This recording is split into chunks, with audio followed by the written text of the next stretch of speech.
dili mamalandong kami sa imong pulong at agi may Ginoo kaalam na masabtan namo ang imong mga pulong gamita imong alagad pagsaysay niini amahan ang among kaalam ug kahibalo limitado o Dios ang ako Ginoo nga pagtuon kulang apan Ginoo ang pag-ampo nga truth ug guidance ug Holy Spirit nga masabtan ang imong pulong sa simple nga pamaagi pakiguban ka Lord sa bahon karon labi na ang pagtuon sa imong pulong nga masabtan sa simple nga pamaagi sa pangalan ni Jesus. Amen. Balik sa atong lingkuranan. Nadini sa tuang text, Zephaniah chapter 3 verses 1 and 2. Nagahisgot kini sa nasod sa Israel. Ang kahimtang sa Jerusalem. O kini ang Israel o ang maong syudad, namely ang Jerusalem. Ang kahimtang niini panahon sa ni Prophet Zephaniah. Ang Israel, kung natong tanawon sa kasaysayan sa panahon ni Zephaniah, natugyan kini sila sa gitawag nato na besiege ang maong city. Ang hinungdan atong mabasa din ha, makita nato din sa pulong sa Dios sa verse number 2 o tungod sa mao nga panghitabo sa ilahang pagka-besiege kani isulti din sa verse number 1, woe to her that is filthy and polluted, to the oppressing city. Naghisgot kini sa city of Jerusalem tungod kay nahimo siya nga hugaw, nahimo siya nga woe. Unsa man ang word nga woe? Sa Bisaya pa, alaot, luoy kayo. Sa Biblia, ang Israel, itawag kini siya nga apple of God's eye. Kung di mong tanawon sa mapa, ang Israel, nani siya sa tunga. Nagid siya sa tunga. Natungan ni siya sa tanang nasod. Nasiya sa sintro. O itawag sa pulong sa Dios nga apple of God's eye. Buti pasabot na siya sa sintro sa pananaw sa Dios. Nakaangkon yun og pabor ang namely Israel o ang city sa Jerusalem. Pero din sa verse 1, ingnan sila ni Zephaniah, woe! Alaot to her! That's the city. That's Jerusalem. That is filthy and polluted.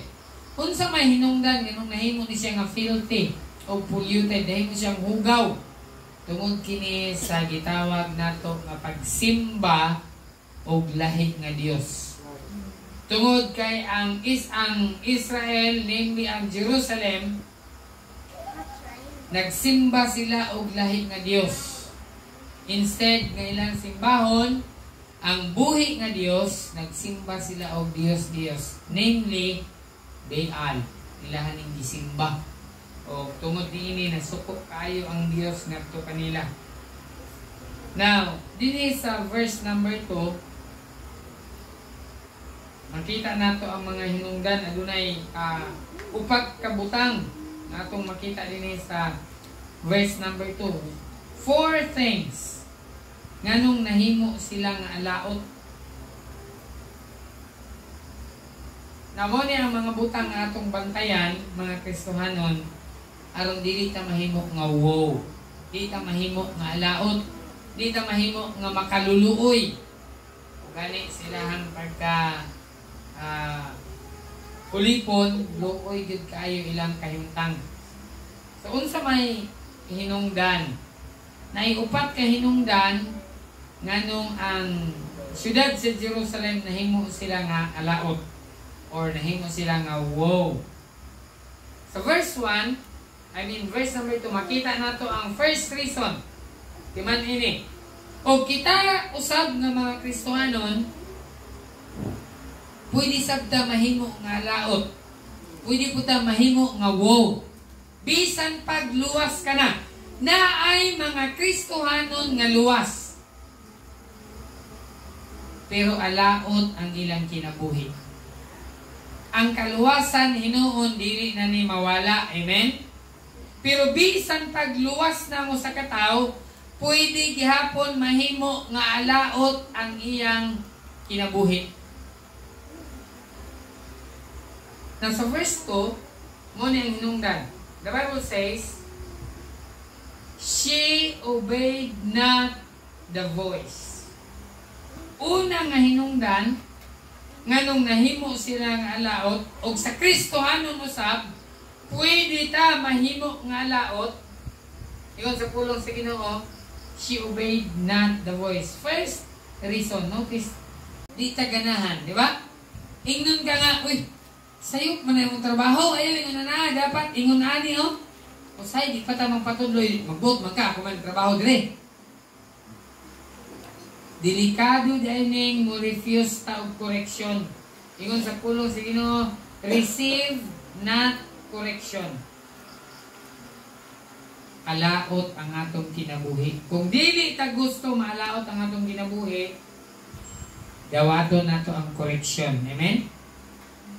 I-correcta sa atong sala, i-correcta sa pulong sa Ginoo. Sa mga word ni i-correct? I-matuto ta. Tudluan ta sayop na mo ni insakto. Amen? Unya, kung tudluan ta sa sayop, tudluan ta paghimo sa insakto, dapat di ta masuko.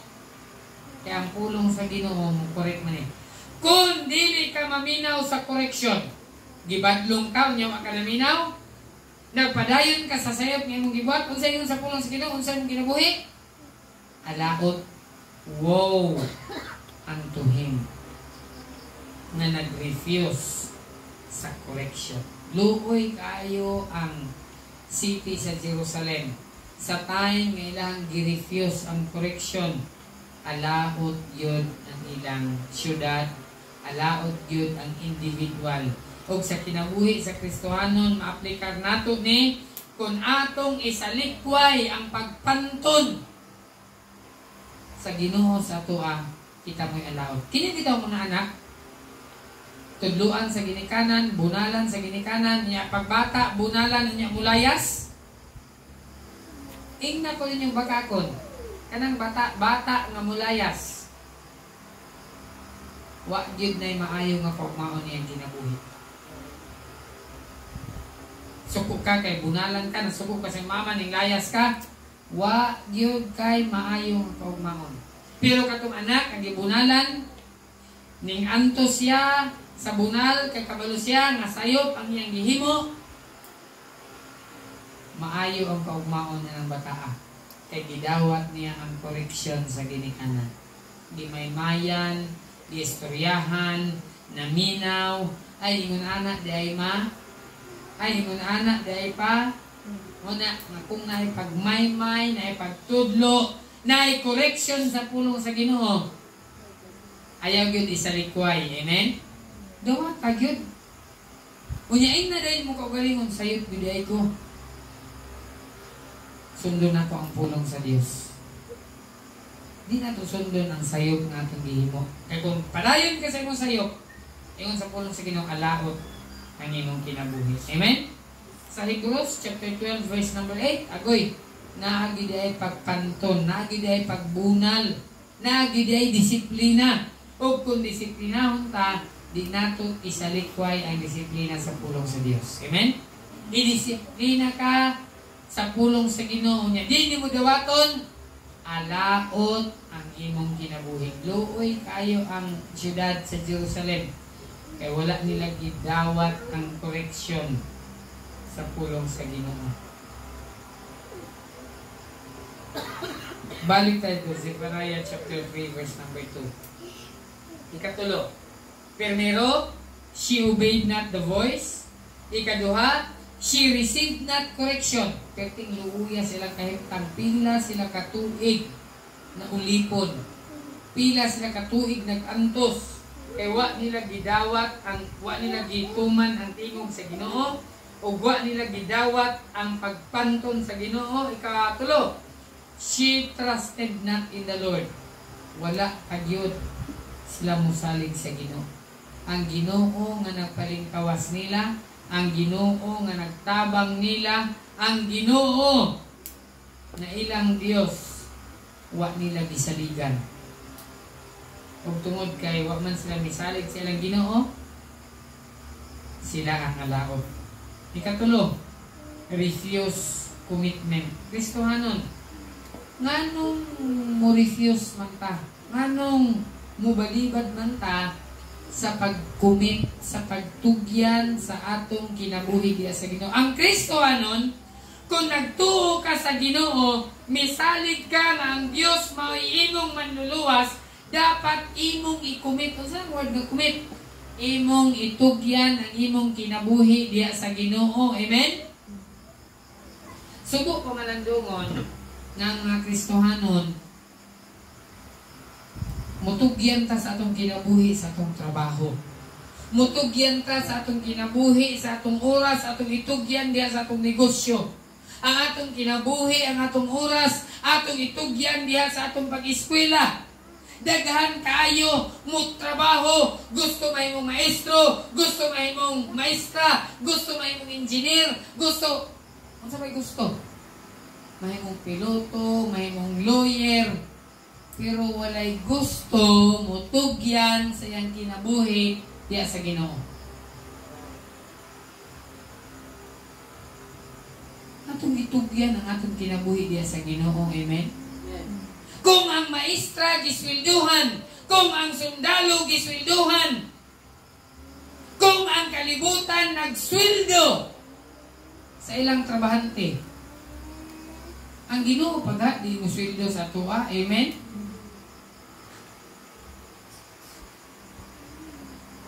Kung ang lawyer na isweldo, ang pastor na po isweldo sa Ginoo. Kung ang doktor na isakyanan, ang pastor na po isakyanan. Kining mo alagad sa Ginoo, hatagan po taoy. Amen? I-compensate po sa Ginoo ang atong pag-alagad niya. Kung ang abogado na kwarta, ang pastor na po kwarta. O, na po kwarta o? Gamay rin na unay, pero kwarta mo ni. O, kira ni, 3 pesos, pero kwarta ni. Amen? Makuntinto ta kung sa ihatag sa Dios nato. Kabalo mo sa na? Commitment. Nga bisa Ginoo bisan pag maura niya akong kwarta, musalig yung kunimo. Amen? Kay kabalo yung ko Lord, na imog yung kong tabangan.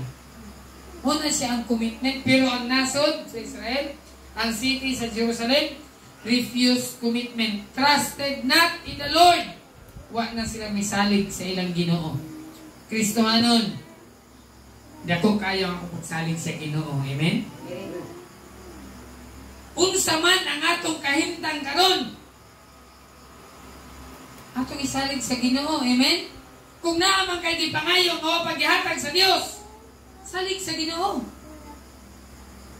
Kay nakabaluta ang Ginoo nga atong gialagaran, buhi nga Dios. Amen? Nakabalo siya sa atong gipangayo, nakadungog siya sa imong pag-ampo, o iyang ihatag ang imong gikinahanglan, Kristohanon. Mo na nga ayaw gyud pagbalibad sa pagtugyan sa imong kinabuhi. Lord, basta Domingo mo simba gyud ko. Ginoo, basta Miyerkules, commitment gyud nako ni mo simba gyud ko. Commitment. Committed man ganita sa atong trabaho. Committed man ganit ta sa butang sa kalibutan. Unya sa Ginoo nga naghatag nimo kinabuhi, dili ka mutugyan sa imong kinabuhi.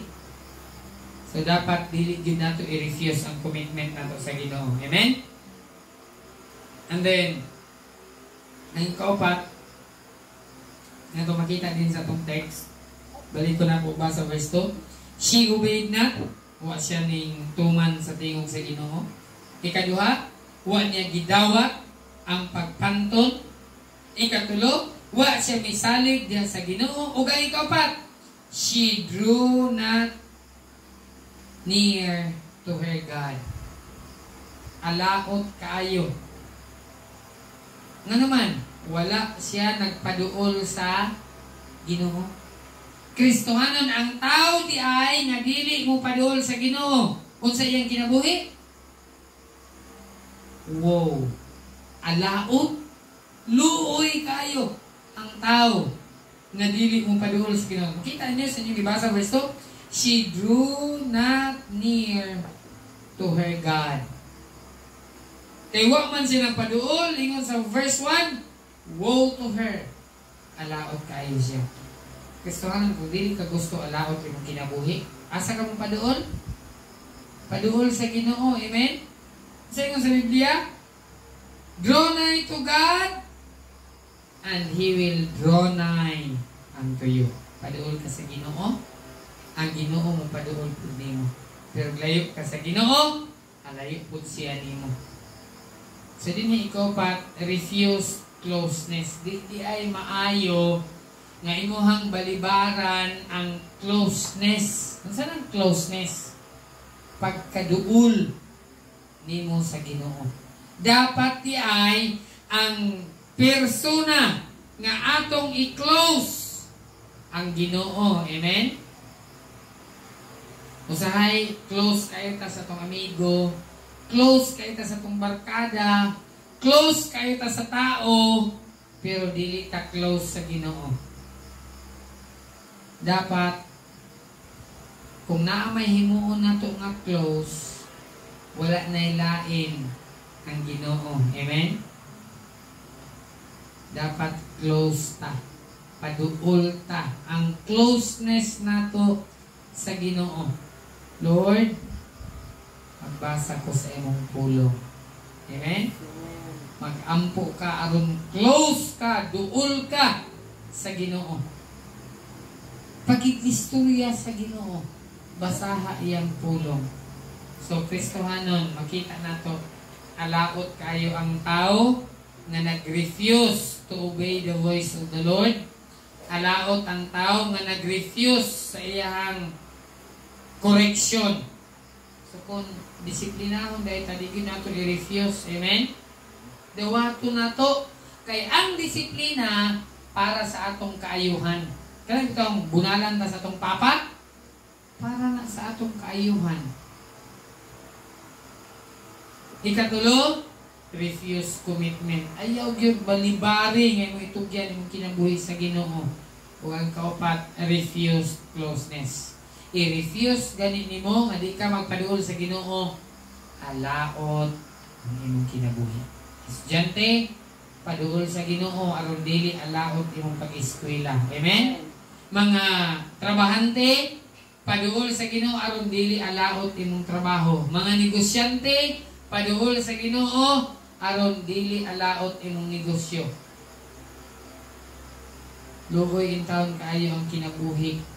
Basta i-refuse nimo ang tingog sa Ginoo, basta i-refuse nimo ang pag matuto sa imuha sa pulong sa Ginoo, i-refuse nimo ang pagsalig sa Ginoo, luoy gyud ka. Ug i-refuse nimo na di ka mapaduol sa Ginoo. So ayaw gyud na i-refuse.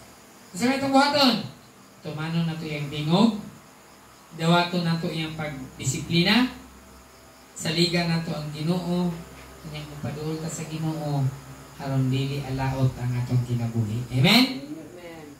May God bless the Lord. Let's pray. Ginoo, salamat sa imong mga pulong. Ginoo, dili mi gusto maalaot ang among kinabuhi. Usa Ginoo, tabangin mi nga among sundon, among tumanon ang imong mga pulong. Lord, daghang mga Kristohanon nga alaot in taon nilang kinabuhi. Kung di mi gusto Ginoo nga maalaot ang among kinabuhi, tabangin ni Lord nga among sundon ang imong mga pulong Ginoo. Tumanon namo Ginoo ang imong tingog, dawaton namo ang imong pagdisiplina, ug amo kang saligan, ug kanunay mi magpaduol kanimo aron dili alaot ang among kinabuhi. Pasaluha mi sa panahon nga wa mi magpaduol nimo. Nahimo hinuon nga alaot ang among kinabuhi. Lord, tabangin tayo ng among kinabuhi, panalanginin kami Ginoo sa pangalan ni Jesus. Amen. Let's all stand, mag-awit a one song as we close.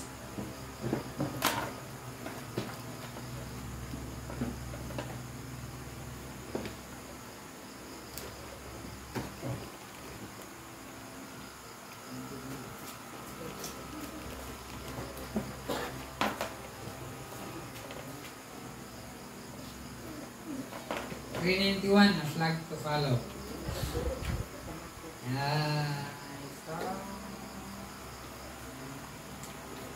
391.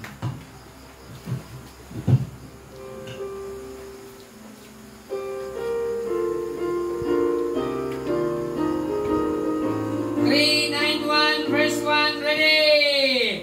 I sought the flag to follow, a cause for which to stand. I sought a valiant leader who could my love command. I sought a spirit challenge, some no more work to try.